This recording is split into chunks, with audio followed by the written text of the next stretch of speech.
Quick rental সংক্রান্ত বিদ্যুৎ ও জ্বালানি দ্রুত সরবরাহ বৃদ্ধি আইন 2010-এর 9 ধারায় দায়মুক্তি অবৈধ ঘোষণা করেছেন হাইকোর্ট। বিচারপতি ফারাহ মাহবুব ও বিচারপতি দেবাশিস রায়চৌধুরী হাইকোর্ট বেঞ্চ এই রায় দেন। এ সময় আদালতে রিটের পক্ষে শুনানি করেন ডক্টর শাহাদিন মালিক। সঙ্গে ছিলেন ব্যারিস্টার সিনথিয়া ফরিদ। গত 2 সেপ্টেম্বর এই সংক্রান্ত দায়মুক্তি কেন অবৈধ ও অসাংবিধানিক ঘোষণা করা হবে না তা জানতে চেয়ে রুল জারি করেন হাইকোর্ট।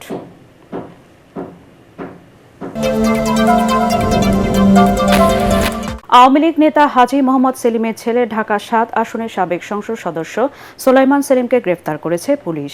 চকবাজার থানায় করা হত্যা মামলায় গতরাতে রাজধানীর গুলশান থেকে তাকে গ্রেফতার করা হয়।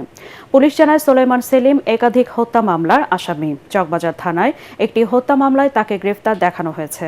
গণ অভ্যুত্থানে শেখ হাসিনা সরকার পতনের পর আওয়ামী লীগের অন্যান্য নেতাদের মতো সোলাইমান সেলিম গ্রেফতার এড়াতে আত্মগোপনে চলে যান। তিনি হাজী সেলিমের বড় ছেলে।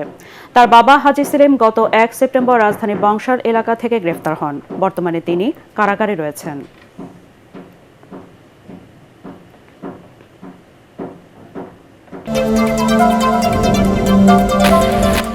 পরবর্তী নির্বাচনের আগে সংস্কার প্রয়োজন বলে মনে করেন প্রধান উপদেষ্টা ডক্টর মোহাম্মদ ইউনূস। বার্তা সংস্থা এএফপিকে দেওয়া সাক্ষাৎকারে তিনি বলেন, স্বৈরাচার শেখ হাসিনার পতনের পর বাংলাদেশের নতুন সরকার নির্বাচনের আগে কিছু সংস্কার প্রয়োজন। COP29 জলবায়ু সম্মেলনে যোগ দিতে তিনি আজারবাইজানের রাজধানী বাকুতে অবস্থান করছেন। সম্মেলনের সাইডলাইনে এএফপিকে সাক্ষাৎকারে তিনি বলেন, সংস্কারের গতি ঠিক করবে নির্বাচন কত দ্রুত হবে। দেশকে গণতান্ত্রিক ভোটের দিকে নিয়ে যাবেন বলেও উল্লেখ করেন প্রধান উপদেষ্টা। সংবিধান সংশোধন, সরকারের পরিধির সংসদ এবং নির্বাচনী নিয়মাবলীর সম্ভাব্য সংস্কারের বিষয় দ্রুত ঐকমত্যে পৌঁছানো প্রয়োজন বলে জানান ডক্টর ইউনূস।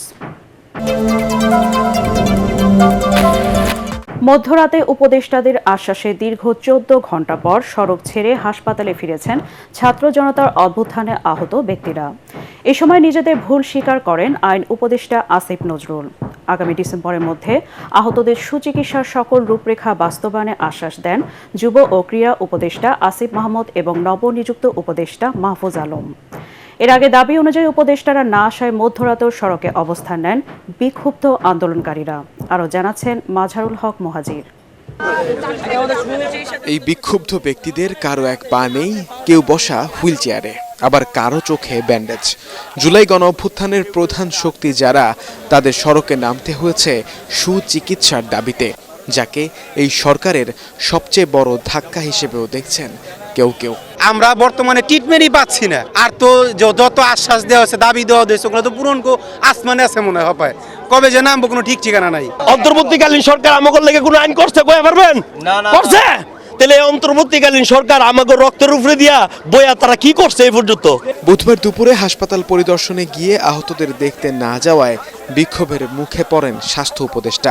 এ থেকেই শুরু হয় এই আন্দোলনের সূত্রপাত, যা চলে দিন পেরিয়ে রাতেও। বিছানাপত্র নিয়ে এসে রাস্তায় শুয়ে পড়েন অনেকে।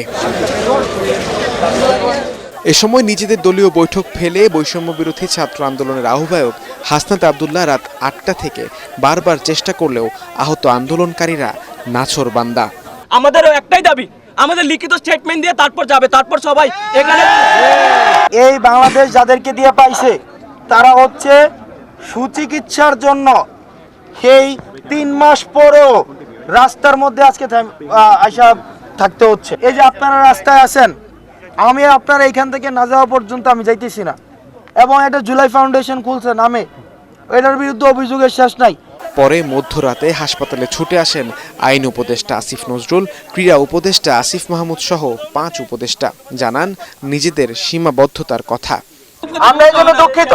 আমরা বারবার বলেছি, একটা লোক এখানে বলে নাই, একটা লোক এখানে গা ছাড়া কোনো ভাব দেখাচ্ছে না। এই 2:30-3টা বাজে আমরা এসে 5টা লোক, এনারা আমরা 2 জন নইলে যুবক আছি, এনারা 3 জন মুরব্বী মানুষ এসে দাঁড়িয়ে আছে। আপনারা একটু রহম করেন। আমি প্রথমে আপনাদের কাছে ক্ষমা চাচ্ছি। আমাদের মাহফুজ বলেছে আমাদের ব্যর্থতা আছে, ভুল আছে। আপনাদের প্রতি আমাদের অনেক অনেক অনেক বেশি দায়িত্বশীল হওয়া উচিত ছিল। আমরা চেষ্টা করেছি, চেষ্টার মধ্যে ঘাটতি ছিল না, কিন্তু আমরা কাজটা করতে পারি নাই। কালকে যে কথা দিচ্ছি আমরা আমাদের কথা রাখবো। যদি আমরা কথা রাখতে ব্যর্থ হই, এরপর আপনারা যা করবেন সেটা আমরা মাথা পেতে নেব। হাসপাতাল সিন্ডিকেট জটিলতা সহ চলমান নানান পরিস্থিতির কারণে আহতদের কাঙ্ক্ষিত চিকিৎসা সেবা না মেলার কথাও জানান উপদেষ্টারা। আলোচনা করে সমাধানের পথে হাঁটার আশ্বাস দেন তারা। আপনারা দয়া করে আমাদেরকে ওই পরিবেশটা করে দেন, আমরা যাতে বসে একটা রূপরেখা আগামীকালকেই ঘোষণা করতে পারি এবং সেটা বাস্তবায়নটা ডিসেম্বরের মধ্যে করতে পারি। পরে সবার আশ্বাসের ভিত্তিতে সড়ক ছেড়ে হাসপাতালে ফিরে যান আন্দোলনকারীরা। তবে দাবি আদায় না হলে বড় আন্দোলনের হুঁশিয়ারিও দেন তারা। মাসহারুল হক মুহাজির, ATN Bangla, Dhaka. Double million offer Walton fridge কিনে পেতে পারেন 20 লক্ষ টাকা, রয়েছে কোটি কোটি টাকার নিশ্চিত উপহার। এদিকে গণ অভ্যুত্থানে আহতদের দেখতে রাজধানীর আগারগাঁওয়ে পঙ্গু হাসপাতালে গেছেন বিএনপির স্থায়ী কমিটির সদস্য সালাউদ্দিন আহমেদ ও দলের সিনিয়র যুগ্ম মহাসচিব রুহুল কবির রিজভী। এ সময় তাদের চিকিৎসার খোঁজ খবর নেন তারা। আহতদের সুচিকিৎসা নিশ্চিতে বিএনপির পক্ষ থেকে পদক্ষেপ নেওয়ার কথাও জানান দলের এই দুই নেতা। অফিস প্রধানের অনুমতি ছাড়াই কোটি টাকা উত্তোলন এবং কাজ শুরুর আগে ব্যয় দেখিয়ে অর্থ ছাড় এমন অভিযোগ পাওয়া গেছে ক্রীড়া উপরিদপ্তরের কয়েকজন কর্মকর্তার বিরুদ্ধে। প্রতিষ্ঠানটির সাবেক পরিচালক আ.ন.ম তরিকুল ইসলাম বলেন, চাকরি জীবনে তিনি এত অনিয়ম দুর্নীতি দেখেননি। অন্যদিকে অভিযুক্ত 3 কর্মকর্তা জানান, পরিচালকের ব্যক্তিগত রোষের শিকার তারা। ক্রীড়া পরিদপ্তরের অনিয়ম নিয়ে SM আশরাফের 2 পর্বের প্রতিবেদনে আজ দেখুন প্রথমটি।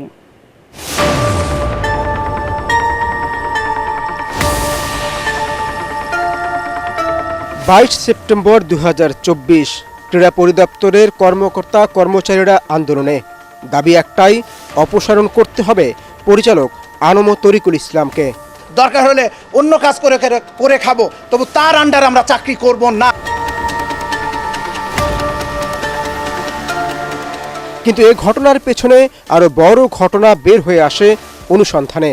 আন্দোলনে নামা 3 কর্মকর্তা ফেরদৌস আলম, আলিমুজ্জামান ও আজিম হোসেনের বিরুদ্ধে অভিযোগ, 2022-23 অর্থ বছরে ক্রীড়া সামগ্রীর জন্য বরাদ্দকৃত অর্থ থেকে তারা 11,08,0136 টাকা উত্তোলন করেছেন, কিন্তু নেননি অফিস প্রধানের অনুমতি। এছাড়া Sheikh Russel development cup football tournament ও সাঁতারে বাছাই করা প্রতিভাবান খেলোয়াড়দের প্রশিক্ষণ বাবদ একই অর্থ বছরে একই প্রশিক্ষণে 3 বারে 26 লাখ টাকা অর্থ উত্তোলনের অভিযোগও তাদের বিরুদ্ধে। একবার এটা হচ্ছে আপনার কোটেশন, এইগুলো কোটেশনের কাগজ, এইগুলো আছে টেন্ডারের মাধ্যমে।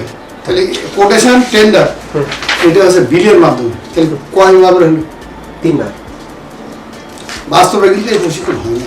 শুধু ক্রীড়া পরিদপ্তরের কর্মকর্তারা নন, পুরো প্রতিষ্ঠানটিকেই দুর্নীতিগ্রস্ত মনে করেন এই কর্মকর্তা। তার বক্তব্যের পক্ষে তথ্য পাওয়া গেছে। অ্যাথলেটিক প্রশিক্ষণের জন্য চট্টগ্রামে অর্থ বরাদ্দ করা হয় 20 ডিসেম্বর 2023-এ, কিন্তু বরাদ্দের আগেই তা ব্যয় দেখানো হয় 13 ডিসেম্বর। এছাড়া অতিরিক্ত কর্মঘণ্টার জন্য যে অর্থ ছাড়ের বিলে স্বাক্ষর করেন আলিমুজ্জামান আর ফেরদৌস, লগ বই চেক করে দেখা যায় সেখানে অফিস কর্মীদের কোনো দস্তখতি নেই। আমরা আপনি জানেন যে বিনামূল্যে ক্রীড়া সামগ্রী বিতরণ করি। এই স্বাক্ষরগুলো সব এক না? এক। এটা গ্রহণকারী স্বাক্ষর, এটা হচ্ছে রেজিস্টারের একটা রেজিস্টার, ক্রীড়া সামগ্রী বিতরণ রেজিস্টার, ওই রেজিস্টারের লাস্টে তো সব একই। এই লোককে এই লোক আছে অফিসারের পিউন, অফিস সহায়ক। তাহলে কি হলো? এসব অভিযোগ নিয়ে আমরা মুখোমুখি হই ফেরদৌস আলম আর আলিমুজ্জামানের। সেখানে উল্টো তারা তুলে ধরেন তৎকালীন পরিচালক তরিকুল ইসলামের কর্মকাণ্ড। এসব থাকছে 2য় পর্বে। SM Ashraf, ATN Bangla, Dhaka.